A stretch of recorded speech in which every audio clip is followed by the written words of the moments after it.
আমার ইউটিউবের পরিবার। আজকে আমি খুব বাঙালি রেসিপি, প্রিয় রেসিপি বানাচ্ছি। পোস্ত সর্ষে দিয়ে মাছের দই ইলিশ।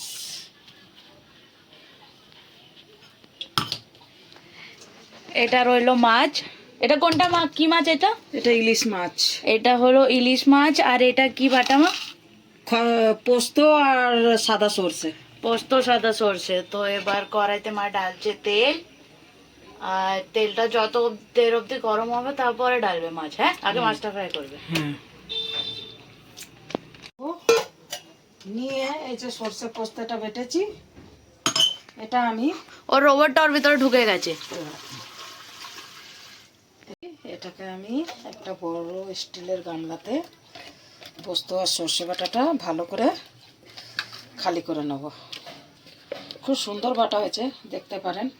একদম একদম পিউলিটা একদম মানে খুব ভালো হয়েছে, খুব ভালো।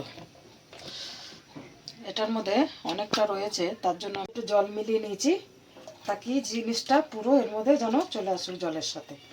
দিয়ে আমি এটা এর মধ্যে মিক্স করে দেবো। মিক্স করে দিয়ে আমি দেখবো জিনিসটা কতটা গাঢ় আর কতটা পাতলা।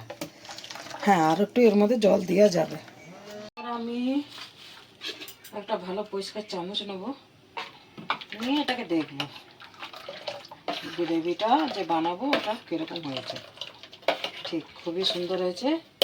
আমি এর মধ্যে হলুদ দেবো, মানে দেখবো কালারটা যেন সুন্দর করে হয়। কালারটা হয়ে গেছে, একটু কালারটা এরকমই থাকবে, আর একটু মনে হয় দিই।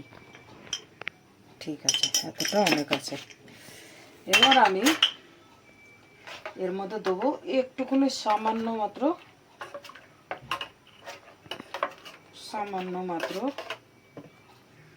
লবণ, মানে গ্রেভিটা শুকাবে তো, ওই জন্য বলছি সামান্য নুন দেবো। এবার আমি দেবো, আচ্ছা এটা এখন এখানে থাক। এবার আমার তেলটা মনে হচ্ছে গরম হয়ে গেছে, এবার আমি তেলের দিকে যাই। হ্যাঁ, তেলটা আমার খুবই ভালো গরম হয়ে গেছে। এই যে তেল থেকে ধোঁয়া ছাড়ছে, যতক্ষণ তেল থেকে ধোঁয়া না ছাড়বে ততক্ষণ তেল গরম হয়নি। এবার তেলটা ভালো করে গরম হয়ে গেছে, এবার আমি মাছটা তেলের মধ্যে দেবো।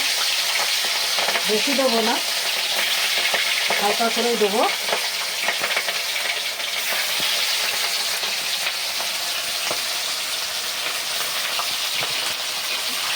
এটা এইভাবে দিতে, হ্যাঁ, এর মধ্যে আর একটা পিস যাবে। 2 চামচ মতন দই, টক দই না, নর্মাল দই। টকই তো হলো না, টক দই আলাদা হয় আর এটা একটু আলাদা হয়। এর মধ্যে 2.5 চামচ মতো আমি 800 গ্রাম ইলিশে আমি 150 গ্রাম পোস্ত, 150 গ্রাম সর্ষে,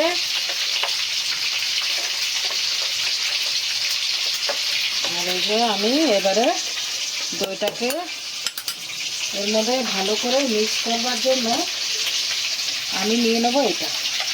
কেন কি দইটা ভালো করে ফেটতে হবে। ভালো করে ফেটতে হবে।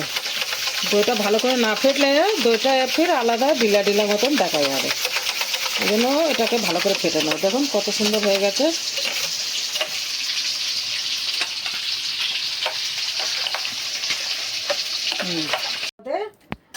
কালো জিরে ফোড়ন দিয়েছি। কালো জিরে ফোড়ন দিয়ে আমি এই জিনিসটা সব ওই তেলের মধ্যে ঢেলে দিয়েছি। এবার আমি এই ঝোলটাকে ভালো করে ফোটাবো। দেখুন কত সুন্দর কালার হয়েছে, খুব সুন্দর কালার হয়েছে। এবার এটাকে ভালো করে ফুটে দিতে দেবো। চলো,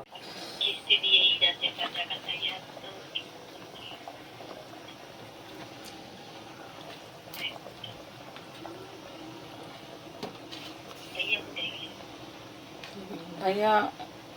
তো এবার নিয়ে বসেছি আমি দই ইলিশ, খেয়ে বাতাবো কেমনি আছে এটা খেতে।